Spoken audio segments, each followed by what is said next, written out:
सनातन संस्कृति का यह नया वर्ष भारत की इस भूमि पर जो लंबे समय तक संस्कृतियों के साथ खिलवाड़ होता रहा, उस संस्कृति को जो हमारी धरोहर थी, हमारी इस मातृभूमि की धरोहर थी, उस संस्कृति को छिपा करके और अन्यत्र जगह के नव वर्ष को हमारे ऊपर थोपा जाता था। लेकिन समय बदला, परिस्थितियां बदली, हमारी जो पाताल गंगा में स्थिर बन करके जो सनातन संस्कृति की एक धारा बहती रही, आज वो धारा फिर से अपने एक नवीन रूप में, नवीन संचार के साथ फिर से जो है अविरल रूप से प्रवाहित हो रही है। आज ये आवश्यक हो गया है कि विद्यालय ही वो माध्यम है जहां से संस्कृतियों को दी जाती है। मुझे याद है कि मैं जब एक बार एक पुस्तक की एक अध्याय द लास्ट लेसन पढ़ रहा था, तो उसमें ये लिखा हुआ था कि जर्मनी सेना ने फ्रांस पर आक्रमण करके कब्जा कर लिया। जब जर्मनी सेना ने फ्रांस पर आक्रमण करके कब्जा कर लिया, तो उन विद्यालयों में जर्मनी के तानाशाह हिटलर के द्वारा यह फरमान जारी हुआ कि अब फ्रांस के सभी स्कूलों में जर्मनी पढ़ाया जाएगा और केवल एक दिन का मौका दिया गया कि बस आज भर पढ़ा लो। तो उस दिन द लास्ट लेसन में ये कहा गया, मिस्टर हैमल अध्यापक थे, उन्होंने बहुत सी बातें कही, लेकिन जो बात मेरे दिल को छू गई वो ये था कि उन्होंने कहा कि किसी भी देश की भाषा और संस्कृति को अगर विद्यालय के द्वारा पढ़ाया नहीं जाता है, सिखाया नहीं जाता है, तो एक दिन वो समाज, वो संस्कृति नष्ट हो जाती है और वो बच्चों के हाथों में तिजोरी की चाबी आने के बजाय जेल की चाबी आ जाती है। ये बात मेरे दिल को छू गया और मैंने उसी दिन प्रण कर लिया कि मैं विद्यालय में बच्चों को उनके सनातन संस्कृति से, उनके समाज से, चाहे वो हिंदू समाज के बच्चे हो, चाहे मुस्लिम समाज के बच्चे हो, चाहे सिख समाज के बच्चे हो, चाहे ईसाई समाज के बच्चे हो, ये श्री बालाजी यशोदा कुंवर अर्जुन विद्यापीठ सप्ताह में एक दिन 1 घंटे के लिए ये सभी बच्चों को उनकी अलग अलग सनातन, उनकी अलग अलग संस्कृति, उनका अलग अलग अरदास, उनका अलग अलग सजदा इन विद्यालय के अलग अलग कक्ष में एकत्रित करके उन बच्चों को निरंतर 1.5 साल से ये शिक्षा संस्कृति की दी जा रही है, ताकि हमारे हिंदू बच्चे, हमारे मुस्लिम बच्चे, हमारे सिख बच्चे, हमारे ईसाई बच्चे अपनी संस्कृति को सीखे, समझे और जाने। आज उसी कड़ी में आज सनातन संस्कृति का नया वर्ष है। कभी आपने ये जानने का प्रयास किया कि ये नया वर्ष हम लोगों का कौन सा वर्ष चल रहा है? बच्चों से पूछिए तो बोल देते हैं कि सन 2024 चल रहा है, लेकिन हमारी भारतीय संस्कृति का जो कैलेंडर है, उस कैलेंडर के अनुसार ये सन 2081 चल रहा है।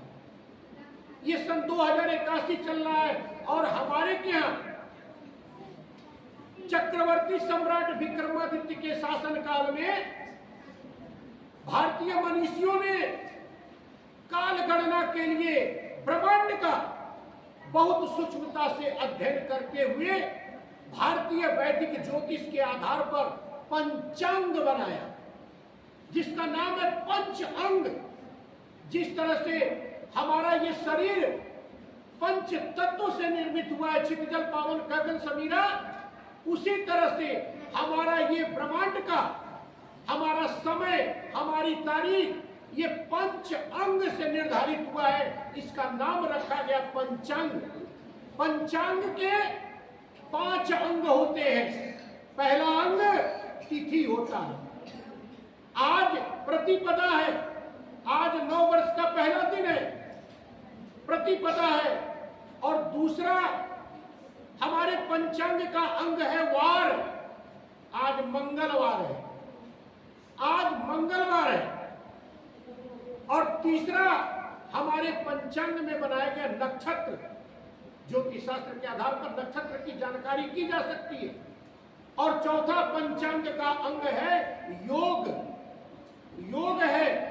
और पांचवा अंग है करण, अर्थात ये पंचांग जो हमारा बना वो तिथि, वार, नक्षत्र, योग और करण के द्वारा, इन 5 अंगों के योग के कारण ही इसे पंचांग कहा जाता है।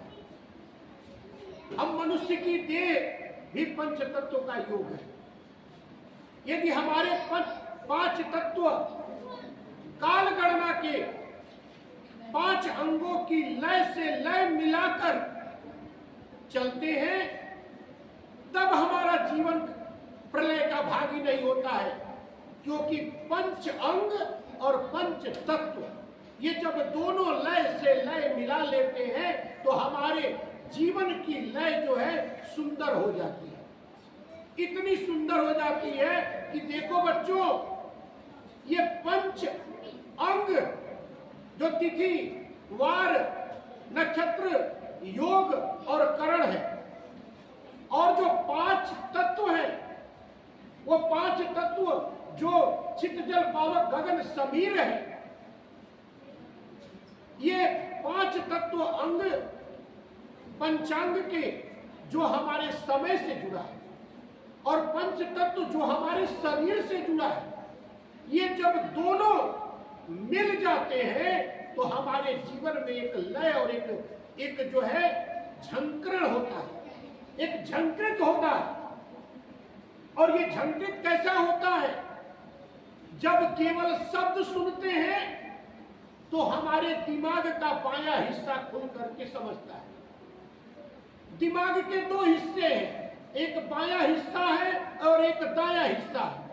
तो जब कोई शब्द सुनते हैं तो हमारे मस्तिष्क का बायां हिस्सा उसे समझता है, अधूरा है।